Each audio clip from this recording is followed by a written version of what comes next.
WHO के अनुमानित आंकड़ों के अनुसार विकासशील देशों में हर 10 में से एक मरीज को अस्पताल देखभाल की सुविधा प्राप्त करने के दौरान नुकसान होता है। इस नुकसान की वजह अस्पताल प्रशासन या परिवार द्वारा की गई लापरवाही है। शारीरिक, मानसिक या आर्थिक नुकसान के अलावा कई बार मरीज की जान भी चली जाती है। इस प्रकार के किसी भी नुकसान से बचने के लिए जागरूकता आवश्यक है। इसको ध्यान में रखते हुए हर साल 9 दिसंबर को रुग्ण सुरक्षा दिवस के रूप में मनाया जाता है। आइए इन्हीं सब विषयों पर चर्चा करते हैं। छत्तीसगढ़ बिलासपुर से सुप्रसिद्ध ऑर्थोपेडिक सर्जन और संजीवनी हॉस्पिटल के संचालक डॉक्टर विनोद तिवारी से विशेष चर्चा में। किसी अस्पताल में या फिर क्लिनिक में यह है कि मरीज का इलाज कर रहे हुए डॉक्टर या स्वास्थ्य कर्मी के लिए मरीज का यह है कि ठीक होना या उसका सुरक्षा को ध्यान में रखना सर्वोत्तम प्राथमिकता रखता है। हमारे कोई भी कीमती चीज है उसको ध्यान रखने के लिए हम उसको ये सुरक्षित रखने के हर उपाय करते हैं। इस उपाय को याद रखने के लिए वर्ल्ड हेल्थ ऑर्गेनाइजेशन ने रुग्ण सुरक्षा दिवस के रूप में मनाने का संकल्प किया है, जो कि 9 दिसंबर को आता है।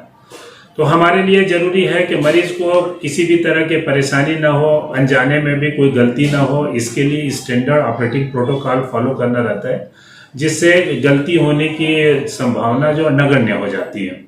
अगर हम रुग्णों की सुरक्षा की बात करें तो डॉक्टर होने के नाते एक हॉस्पिटल द्वारा किन किन चीजों का ख्याल रखना अति आवश्यक है? इसके लिए तो यह है कि हम लोग स्टैंडर्ड ऑपरेटिंग प्रोटोकॉल बोलते हैं, यानी कोई भी काम करने का एक प्रक्रिया होता है। तो ये प्रक्रिया अलग अलग रूप में होता है। जैसे मैं ऑर्थोपेडिक सर्जन हूँ, मेरा काम है हड्डी से संबंधित इलाज करना, ऑपरेशन करना। तो ऑपरेशन शुरू होने के पहले से लेकर के मरीज के डिस्चार्ज होने तक एक स्टैंडर्ड प्रोटोकॉल रहता है, जो कि इंटरनेशनल लेवल में स्टैंडर्डाइज है। जो अमेरिका में होता है वही हमारे यहाँ है, तो उसको एक स्टैंडर्ड मान करके उसी के हिसाब से काम करते हैं। फिर दूसरे तरह से भर्ती मरीज है, उनके लिए भी स्टैंडर्ड ऑपरेटिंग प्रोटोकॉल है। अस्पताल में है तो कई तरह की जो चीज़ें हैं जो मरीज की सुरक्षा के लिए ध्यान में रखने वाला है, जैसे अपने लिए क्या बोलते हैं फायर फाइटिंग इक्विपमेंट्स हैं, बिजली संबंधित सुरक्षा है कि आग न लगे, पर्दे वगैरह ऐसे रहें जो आग न पकड़े, हर वो चीज़ है प्लास्टिक मटेरियल है या ज्वलनशील चीज़ों से दूर रखें। इंजेक्शन वगैरह लगाते हैं तो एक दूसरे में जैसे एड्स वगैरह या हेपेटाइटिस बी वाला बीमारियां दूसरे को ना फैले, इसके लिए वो जो डिस्पोजेबल सिरिंज को डिस्ट्रॉय करने के बराबर तरीके होने चाहिए। इन्फेक्शन ना फैले उसके लिए पूरा वह फर्श को वह विशेष प्रकार के दवाइयों के द्वारा उसको पोछा लगाया जाए, कपड़ों की धुलाई किया जाए। तो ऐसे हर तरह के सेगमेंट्स में उसका ध्यान रखा जाता है। तो जैसे मरीज अस्पताल से अंदर करता है तो उसके वाहन की सुरक्षा से लेकर के वह स्वस्थ होकर के यहाँ से जाए, उसमें हर एक चीज का ध्यान रखना पड़ता है। सर, जैसे कि हमारे देश ने कोरोना के 2 भयंकर दौर देखे हैं, ठीक है। दूसरे दौर में न जाने हमने कितने लोगों को मरते हुए देखा है। रेमडेसिविर न मिलने के कारण, ऑक्सीजन न मिलने के कारण, बेड न मिलने के कारण कई पेशेंट को हॉस्पिटल के बाहर दम तोड़ते हुए हमने देखा है। पेशेंट सेफ्टी के लिहाज से यह कहाँ तक जायज था? इसको तो मैं किसी का एक फॉल्ट तो नहीं मानता कि अगर आप देखेंगे तो दुनिया के जो टॉप जो डेवलप्ड कंट्री हैं हेल्थ सेगमेंट में, जिसको है कि नाम दिया जाता है कि नंबर 1 में ये है, नंबर 2 में ये इटली है, अमेरिका है, जो भी डेवलप्ड कंट्री है, तो सबसे ज़्यादा मौतें वहीं हुई हैं। यहाँ वहाँ किस चीज़ की कमी नहीं है। इंफ्रास्ट्रक्चर दुनिया का बेस्ट है, हर चीज़ वो है जो सुरक्षा की दृष्टि से रहना चाहिए, वो हर चीज़ बेस्ट है। वहाँ के डॉक्टर बेस्ट है, वहाँ का हेल्थ केयर वर्कर बेस्ट है। उसके बाद भी मौतों का जो प्रतिशत है हमारे देश से बहुत ज़्यादा था। मैं तो भारत देश के ये स्वास्थ्य कर्मियों को, डॉक्टर को और मोदी जी को धन्यवाद देना चाहता हूँ कि उनके मार्गदर्शन में 1 अरब 35 करोड़ की जनसंख्या होते हुए भी इतना कम अगर मौत का दर है तो ये हमारे लिए बहुत बड़ा अचीवमेंट है।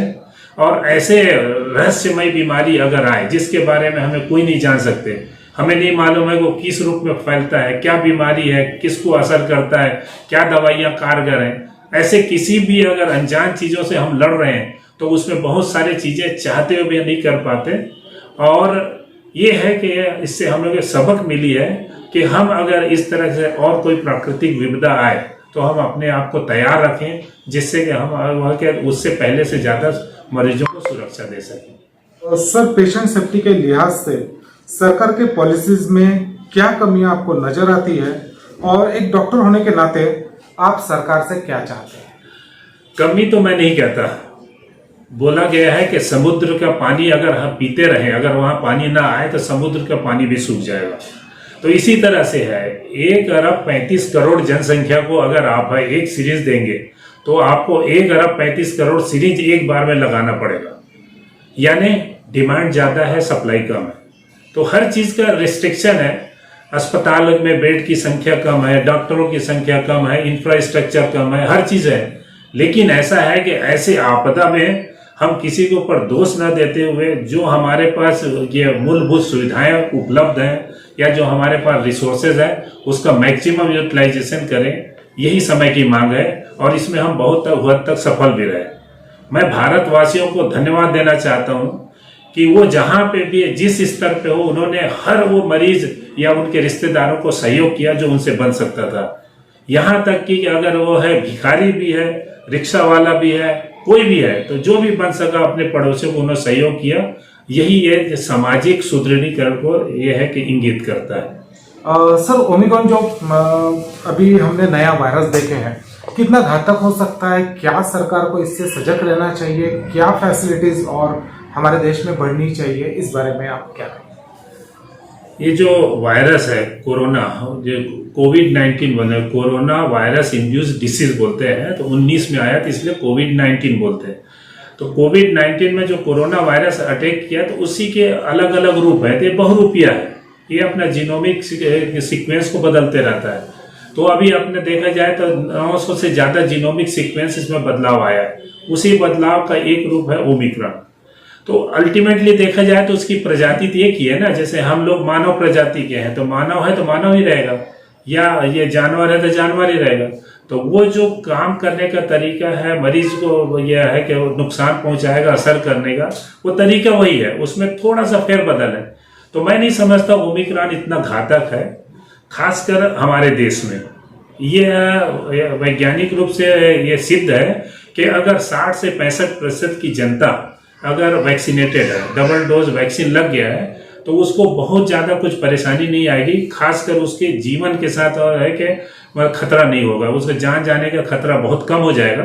बीमार हो सकता है, अस्पताल भर्ती होने की जरूरत पड़ सकती है, लेकिन देखा जाए तो उतनी ये परेशानी नहीं होगी जितना कि हमारे दूसरे वेव में हुआ था। तो ओमिक्रॉन से इतना घबराने की जरूरत नहीं है।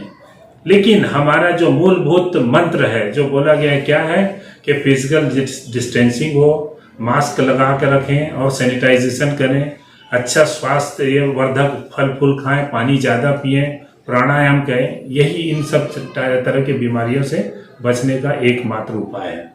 रुग्ण सुरक्षा दिवस पर देशवासियों को आप क्या संदेश देना चाहिए? मैं वही बोलता हूं कि इसमें अगर कोई भी रुग्ण है उसको स्वस्थ रखना है तो केवल इसमें डॉक्टर ही जिम्मेदार नहीं है, उसकी जिम्मेदारी डॉक्टरों और स्वास्थ्य कर्मियों की है। दूसरा, मरीजों पे खुद उनका ये है कि उसकी भी जिम्मेदारी बनती है। और आखिरी में शासन प्रशासन पे भी आती है। तो इसको बांटा जाए तो 1-1 तिहाई तीनों का रोल रहता है। अगर मैं किसी मरीज को अगर इंस्ट्रक्शन देता हूं कि आप ये दवाई 2 बार लीजिए, मरीज अगर 1 बार लेता है तो वो उसकी तरफ से गलती है। अगर दो बार का डोज 12 घंटे में लेना है, वो 2 घंटे अंतराल में एक साथ ले लेता है तो वो उसकी गलती है।